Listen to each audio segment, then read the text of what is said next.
வரவேற்புங்கிறது நீங்களா சொல்லிட்டு இருக்கீங்கல்ல, அதே மாதிரி எதிர்ப்பலை இல்ல அப்படின்றதும் நீங்களா சொல்லிட்டு இருக்குது. எதிர்ப்பலை இல்ல அப்படின்றது களத்துல போய் பார்த்தாலும் கண்ணை கட்டிக்கிட்டே எதிர்ப்பலை இல்லைன்னா சொல்லல. முக ஸ்டாலினுக்கு ஆதரவு இருக்கு.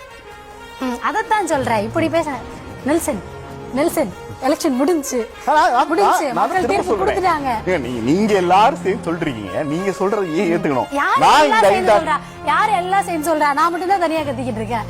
அதாவது எதிர்ப்பலை இல்ல அப்படின்றது இங்க கட்டமைக்கப்பட்டது. எதிர்ப்பலை இல்ல அது எந்த வகையிலையும் மக்களுக்கு தெரிஞ்சு அது ஒரு பெரும் பொருளாக இங்க பேச பொருளா மாறிடக்கூடாது அப்படின்றது சரியாக இந்த முறை கட்டமைக்கப்பட்டது. நீங்க சொல்றீங்க இல்லையா, அதிமுக இங்க 4 முறை 234 தொகுதிகளுக்கு ஒரு தலைவர் போனது பேச பொருள் ஆகல. ஆனா 4 முறை கூட்டணி கட்சியில இருக்கக்கூடிய தலைவர்கள், தேசிய தலைவர்கள், மற்ற மாநிலங்களுக்கும் தேர்தலை ஒருங்கே சந்திக்கக்கூடிய தலைவர்கள் அவங்கள இவங்க போய் பார்த்துட்டு வந்தாங்க. அது பேச பொருளாச்சு. சோ நீங்க எதை பேச பொருள் ஆக்கி இருக்கீங்க அப்படின்றது புரியுதா? ஒருத்தர் களத்துல 200 தொகுதிகளுக்கு அந்த தொகுதியில இருக்கக்கூடிய மக்களை பார்த்து 1 மணி நேரம் 2 மணி நேரம் ஒவ்வொரு தொகுதியில் நின்று அந்த மனுஷன் பேசிட்டு வராப்ல. அதெல்லாம் பேச பொருள் இல்ல. அதெல்லாம் மக்கள் சார்ந்த பிரச்சனை கிடையாது. அதெல்லாம் மக்களுக்காக ஒரு குரல் கொடுக்கறது கிடையாது.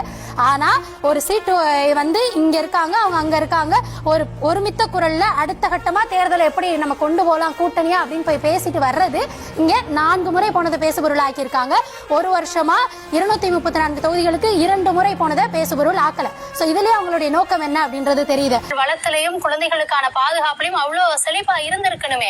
இந்த பதட்டமோ, இந்த அக்கறையும், இந்த ஓங்கி ஒழிக்கக்கூடிய குரல்களும் இது போன்ற இன்னும், அதாவது இது ஒரு தலைவர் பேசிட்டாரு அதனால ஒரு தாக்கம் வந்துருச்சு, அது என்னவா இருக்கும் அப்படின்னு நடக்காத ஒன்னெல்லாம் நடந்துச்சுன்னா என்ன பண்றதுன்னு பேசுறோம்ல. ஆனா இங்க தினசரி ஒண்ணு நடக்குதுல்ல, அதையே பேச மாட்டோம். 2 வயசுல இருந்து 6 மாச குழந்தையில இருந்து இன்னும் பல குழந்தைகள் இங்க எத்தனை போக்சோ வழக்குகள் உங்க ஆட்சியில இங்க பதிவு செய்யப்படுது. அதுக்கு உங்களுடைய பதறிச்சா? அப்ப நடவடிக்கை எடுத்தீங்களா? நடவடிக்கை எடுத்தீங்கன்னா ஏன் ஒவ்வொரு வருஷத்துக்கு அதிகமாகுது? 2023க்கும் 2024க்கும் அதிகமான போக்சோ வழக்குகளோட எண்ணிக்கை 56% அதிகமா இருக்கு. அங்க பதறலையா? அங்க அந்த அழுகுரல்கள் கேட்கலையா? அங்க குழந்தைகளோட எதிர்காலம் கேள்விக்குள்ளாகுது அப்படின்ற பயம் வரலையா?